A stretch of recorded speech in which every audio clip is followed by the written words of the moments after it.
Nesta aula nós vamos refletir sobre o conceito de metafísica na constituição da teologia cristã, das primeiras aproximações até o grande pensamento de Santo Agostinho. A ideia é demonstrar como essa estrutura racional do pensamento, como essa via única da verdade, se torna um dos pilares fundamentais do desenvolvimento da teologia cristã, sobretudo dogmática e sistemática. O cristianismo, que era visto em seu início do ponto de vista da reflexão grega como loucura, como uma superstição ilógica, sem sentido, precisou se expressar e formular respostas através do argumento da razão. É assim que ele começa a ser compreendido por aqueles que ainda não viveram a experiência de fé. Para pregar a sua mensagem, então, até os confins da terra, os primeiros cristãos precisavam traduzir a sua linguagem religiosa em termos racionais. A mensagem do Evangelho, ela encontra, então, na filosofia grega, um instrumental teórico que é capaz de lhe permitir comunicar a sua experiência de fé de maneira totalmente racional. No segundo século da nossa era, o cristianismo passa por um processo, então, de helenização, produzindo, a partir desse processo, uma linguagem teológica. O pensamento platônico, sobretudo a sua metafísica, representada a partir do médio platonismo, corrente platônica do século II, exerceu forte influência em alguns importantes interlocutores que, no começo da época cristã, estavam dialogando com os filósofos gregos. Ao invés de opor o cristianismo à filosofia, prolongando essa disputa entre razão e fé, alimentada entre alguns apologistas e filósofos, um grupo de pensadores cristãos decidiu demonstrar, então, seus argumentos, falar sobre a revelação divina a partir do uso da razão filosófica. Justino Mártir, Clemente de Alexandria, Orígenes, Atenágoras, Eusébio de Cesareia são considerados como teólogos que se utilizavam da filosofia no interior do cristianismo. Orígenes, por exemplo, escreve uma obra, Seleções infelizmente perdida, onde ele aparentemente defende o acordo entre Platão e Aristóteles, Numênio e Cornélio, com as doutrinas da igreja. Eusébio de Cesareia usou este trabalho relatando-os nos livros de 11 a 13, sobre sua preparação evangélica, fazendo uma comparação sistemática de Platão e a Escritura, para mostrar que o filósofo Platão, ele apoiava as mesmas ideias que os cristãos. Assim, para estes pensadores, a filosofia grega tinha uma tarefa propedêutica, ou seja, uma tarefa de preparação do mundo helênico para a recepção do cristianismo.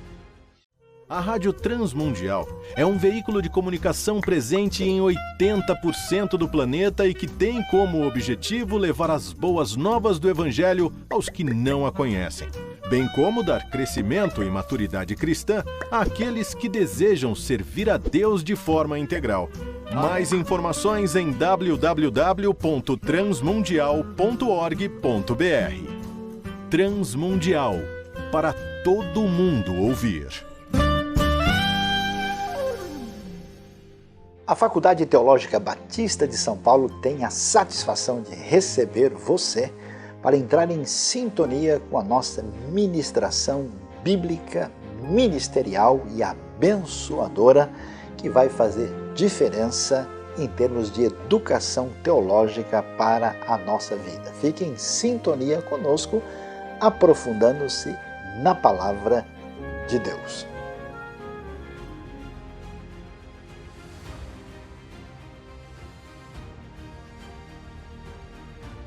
Se houve pensadores dentro do cristianismo que se adaptaram ao discurso filosófico para falar da revelação cristã, Agostinho, o bispo de Hipona, é o primeiro que executará esta função de maneira mais sistemática.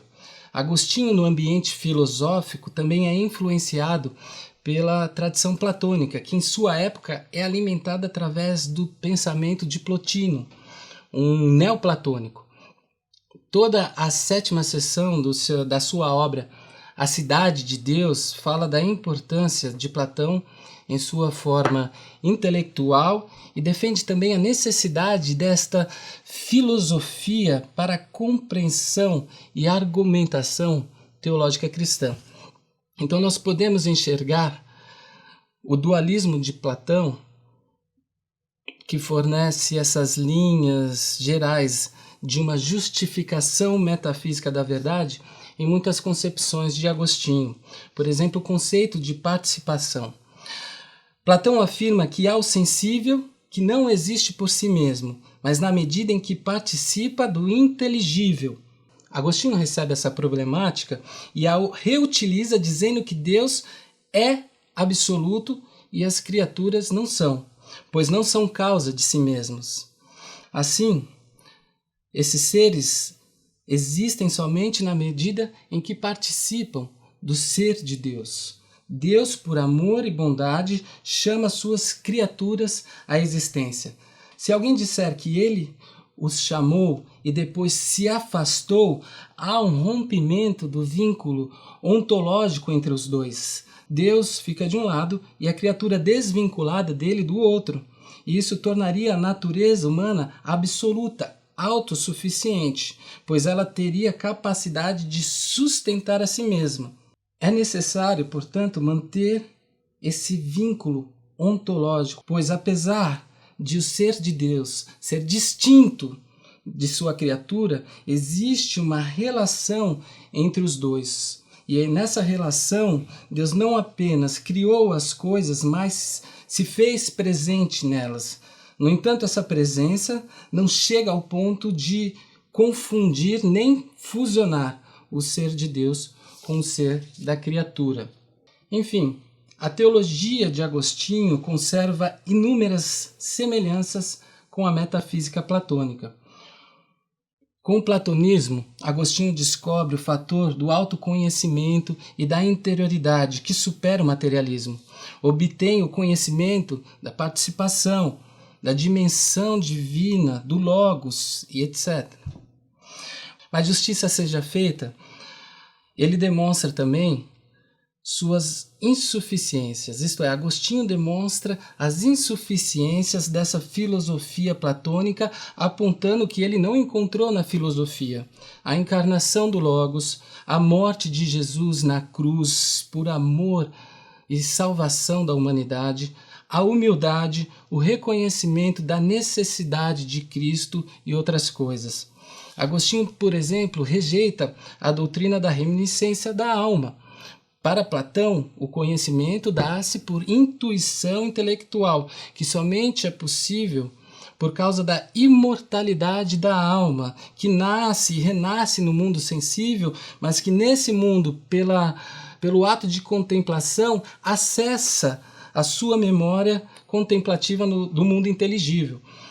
Não podendo concordar com essa doutrina, Agostinho propõe o quê? A doutrina da iluminação. Na medida em que Deus ilumina todos os homens no mundo presente, esses homens conseguem distinguir o verdadeiro do falso. O intelecto humano precisa então ser iluminado, e quando isso acontece, o ser humano tem as referências necessárias para separar o que é verdadeiro do que é falso. É possível então observar que a filosofia grega e a teologia cristã percorrem o caminho da afirmação metafísica como um caminho de afirmação da verdade. Não podemos concluir, entretanto, que a teologia cristã é uma filosofia de cunho religioso, visto que nós não podemos e não devemos ignorar o aspecto da fé, da revelação divina. Todavia, também não podemos negar que a filosofia grega, com sua metafísica, com sua lógica, com seu princípio de não contradição, foi uma base fundamental para que o argumento teológico, dogmático, sistemático cristão pudesse se consolidar, ganhar corpo, se tornar compreensível e se estabelecer na história do pensamento cristão.